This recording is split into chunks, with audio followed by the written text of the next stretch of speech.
Okay, so this is the second page in the document that I wanted you to go over. And so I have some definitions of some terms that you want to know right here. So we just looked at what a myofibril was on the previous page. A myofibril was a specialized organelle designed for contraction. They were those rod-shaped organelles within the muscle cell.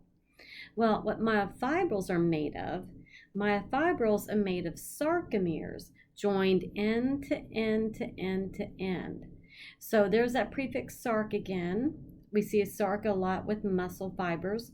Again, a sarcomere, well, we're going to look what the sarcomere is made of in a moment, but the myofibril is made of a sarcomere, or multiple sarcomeres rather, joined end to end to end to end. So what you're seeing here is a sarcomere. The sarcomere goes from this green line to this green line. So we're going to be identifying these structures in a moment.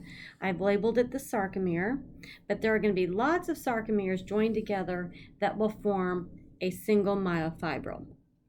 A sarcomere, and this is important, so write this down please, a sarcomere is the contractile unit of a muscle cell.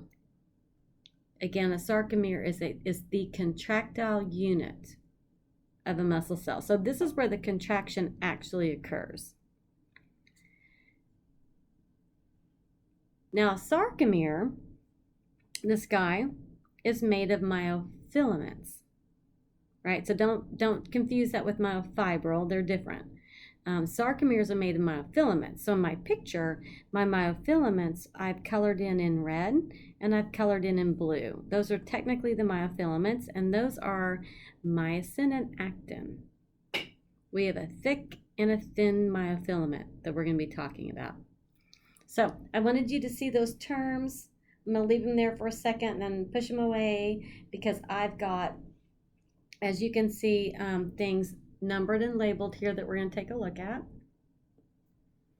So yeah, so coming to our actual sarcomere, let's begin with number 1, and that's the lines that I've colored in red. So every line I've colored in red represented here with number 1, those are the thick myofilaments, and literally they're thicker, right, than the blue ones.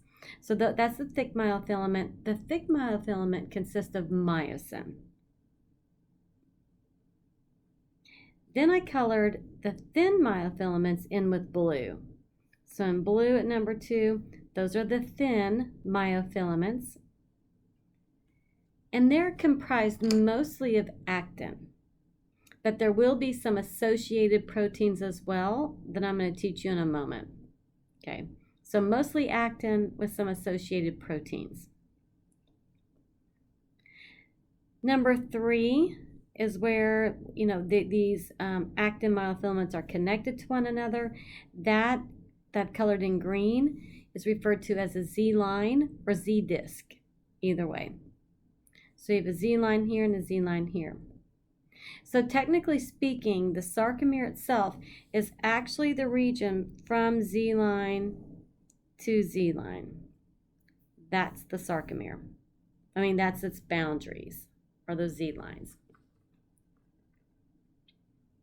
Okay, so that's 1 through 3. Number 4. So number 4, I put a little bracket down here. So it's referring to the region, I'm putting my dotted line from here to here. And then again, another one, it looks identical to it. There's my dotted line I'm adding from there to there. Those are referred to as I bands. The letter I bands. The Z line runs right down through the middle of the I band. So there's a Z line running through the middle of the I band. And then at number 5, where you see these thick myofilaments along with thin myofilaments, that's referred to as an A band, the letter A, the A band. So the A band is in the center of our sarcomere. In the center of the A band, only in a relaxed muscle. So if the muscle's relaxed, you will have a gap right in the center of the A band that I've numbered in 6. And I've added, you know, a couple dotted lines in a bracket.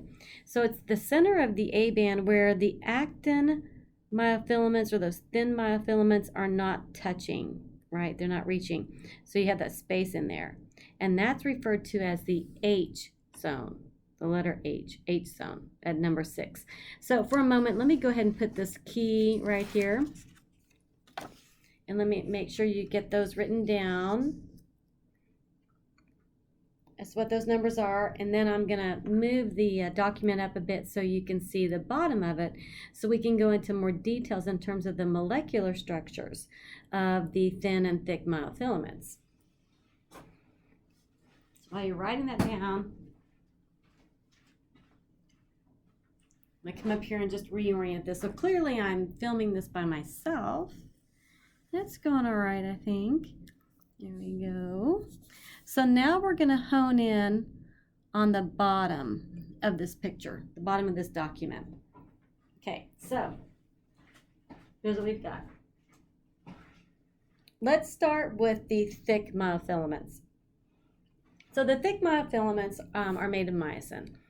So in the illustration, it's in this green color. So I went ahead and recreated it down here.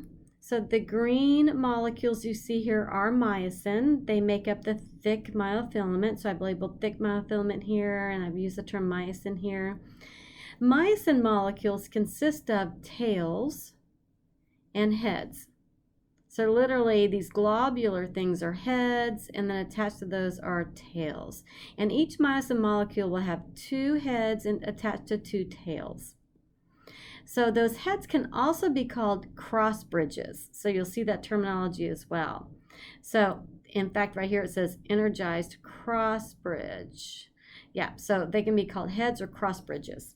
Those are the structures on myosin that are going to interact with the actin that we're going to find in the thin myofilament. So thick myofilament made of myosin, we've got heads and tails. This is the thin myofilament, mainly made of actin, but then we have these associated proteins as well. So the actin that you see in this thin myofilament are these round, red-looking structures. Those are little G-actin molecules, little globular actin. They're like a string of beads or a string of pearls. You know, you have a bead connected to a bead connected. Each bead is an actin molecule, and they are connected to one another to form the thin myofilament. So I've gone ahead and I've drawn this down here. So here I have actin. They're my little red circles, like a string of beads. I've only drawn one string. In reality, there are 2, and they're twisted, but that's kind of hard to draw and illustrate, so I just draw a single row of actin molecules. But actin have important structures on them called, they have 2 different names. They can be called myosin binding sites. I drew them right here in green along the bottom of the actin molecules. So they're myosin binding sites, or they can be called actin active sites. So you'll see that as well. Here they've called them myosin binding sites. That's what I've labeled mine. But you'll also see actin active sites for those structures as well. So clearly, you know, its name would imply that those myosin heads are going to interact with those myosin binding sites. But to prevent them from, and like in this picture right here you can see, to prevent the heads from actually interacting with them, there is a long rod-shaped protein that will cover those actin active sites called tropomyosin. So I've illustrated it down here. This is tropomyosin in purple. I've labeled it for you. That's a long rod-shaped protein that covers the actin active sites or myosin binding sites when we want the muscle to be relaxed. So when we want the muscle to be relaxed, that will be in place covering those sites. Now, however, what holds tropomyosin in place is another associated protein called troponin. So troponin, I've illustrated in blue. Troponin has 3 components. It has one component, I'm going to outline it, that's connected to the tropomyosin. It has another component connected to an actin molecule. Then there's a third component in the middle that allows for calcium ions to bind. So I'm going to come back to that concept in a moment. Let's look at this picture. So in this picture, you see troponin in yellow. 3 little proteins forming the troponin complex. Again, here we go. 3 yellow proteins that form the troponin complex. You can see calcium here. So they're already showing calcium binding to that middle subunit.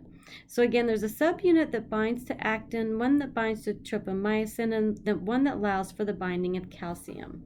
And that's going to be significant when we begin the contraction phase, because calcium is the go signal for muscle contraction.